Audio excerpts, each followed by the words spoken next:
Hey guys, what's going on? I'm Combat Craig, and today we're talking about VA disability ratings for COPD. I have Kelly with me here again today, and she's going to help me kind of explain things to you, the things that I don't know how to explain. So, hello, how are you doing? Hey, I'm doing great, Combat Craig. How are you? I'm doing pretty good. So, what COPD is obviously an acronym. What does it stand for, and what is it? So, COPD stands for Chronic Obstructive Pulmonary Disease. It is an inflammatory lung disease that deals with the airway, the exchange of air in the lungs. People who have COPD sometimes have symptoms that go along with it, and this is how they get diagnosed with it. It could be anything from wheezing, coughing, tightness in the chest, difficulty breathing, frequent infections in the lungs. So usually COPD can be broken down into two different types: chronic bronchitis or emphysema, and some people can have COPD without bronchitis. So types of different just lung airway diseases. I don't think I have any of those. I'd probably know, but sounds pretty not fun. Sometimes your lung issue might present itself initially as like an asthma that can grow into a chronic bronchitis Okay. from that asthma.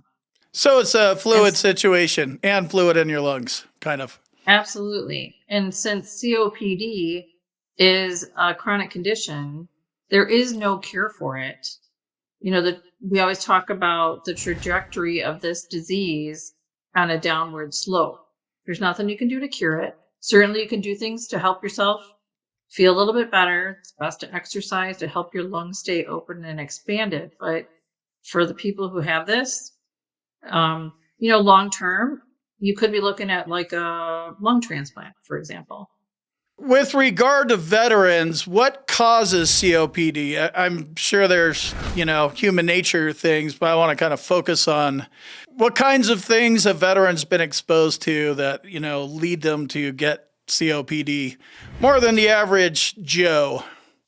Sure, a lot of COPD happens just from environmental factors, and especially in the arena where the veterans have been exposed.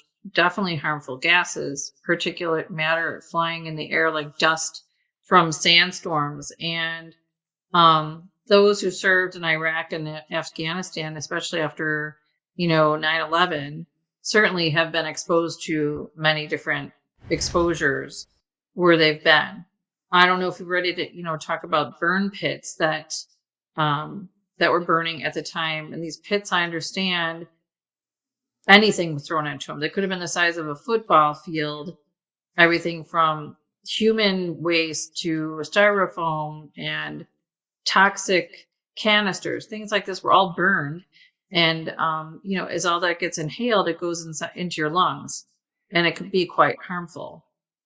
Yeah, and that actually goes back to the Civil War, right? World War One, World War like Korean War. So burn pits have been a lot bigger problem than it's kind of laws have been changing and stuff like that. But this has been going on for hundreds of years, at least 100 for sure. I know most of us who are obviously burning things in our yard, for example, we know what we can and we can't burn, and we know what, is harmful to our own lungs. So we take precautions. But when you're in a situation where in the military, anything goes probably, and what are you doing to protect yourself? Another thing that is kind of interesting is smoking. So, smoking, again, this is not just veterans specific, but back in the day, we were handed out cigarettes. Like, here you are, welcome to Vietnam. Here's a pack of Camel non-filters or something like that. So, veterans are more prone to COPD just because of smoking, because the military is handing out smokes, huh? Absolutely. In fact, I think you can even find that in old films sometimes that you can see vets were handed out cigarettes. And that's what they did, I think, to keep their vets happy. So they engaged them in the opportunities to be able to smoke cigarettes. And, aside from the environment, well, it is an environmental factor, inhaling that smoke. So COPD is a really tough one for people. There are 2 times when you don't need a nexus: when you file a claim while you're still on active duty, like a BDD claim, or when you're in the 1-year presumptive period. Any other time, you need a nexus. You also need a strategy. Check out my boot camp and contact my med team if you need a nexus. Let's talk about how the VA rates it. And I'll go through and kind of go through the particulars, but just from a kind of a broad area, like you probably need a diagnosis to get a rating because the ratings depend on the severity. Can you talk about that a little bit? Well, do you want to talk about sort of what the testing procedure is to actually get the rating? Sure. So if you're somebody who struggles with breathing and you think you might have some issues, whether it's asthma, you've, like I said, recurrent respiratory conditions, you're either going to go see your provider or a pulmonologist, and they might order a pulmonary function test or a spirometry test where, people either go in a box, we call it the breathing box, or it could just be something that's done in the office where patients are asked to actually take a big full inhale, force the exhale out. They're measuring different volumes in their lungs. And based on what those volumes are, they compare it to what would be normal for you based on your age and your height and your weight and give calculations. So these calculations then will lead to how we come about what the rating scores are and how the veterans will compare to that to determine where they fall in the rating scale. So basically, like I said, I'll hop into it. But the higher the number, the more capacity, the better your airway is. So the lower the number, it's different. So the lower means you can't breathe as much, so you get a higher rating. Sure. And if you breathe better, you get a lower rating. And we'll cut into that.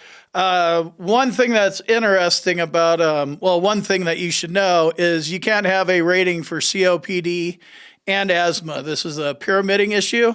So if you have both, pick one and go with that. You can't get 2 ratings for it.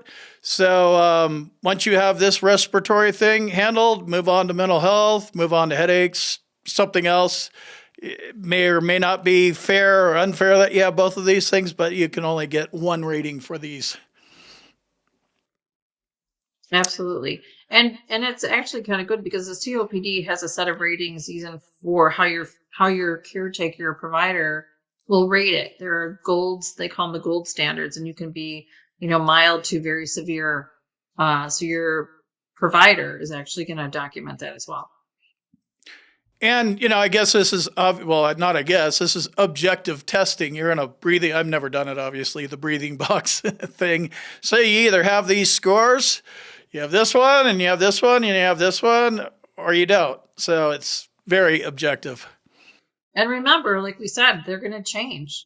So you can be tested, today and get tested a year from now, and those numbers can change. Right. And most likely, as you were saying, this is a chronic condition that never gets better. There is no cure. So most likely the trajectory is going to get worse, but we're dealing with the VA, so watch out. So COPD has been there's a couple presumptive conditions, and I'll cut into these as well.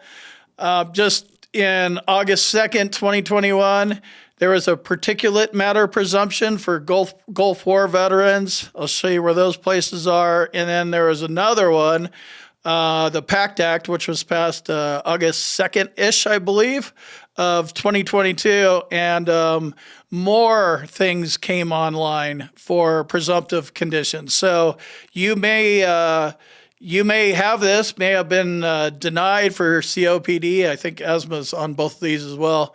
So a presumptive service connection claim might be a good way for you to go. And I know a lot of people are filing them. But if you weren't in one of these places, the airspace above, the seas around, boots on the ground, whatever their definition is, then go at it old school. Current diagnosis, current symptoms, and you're going to need a nexus. Absolutely.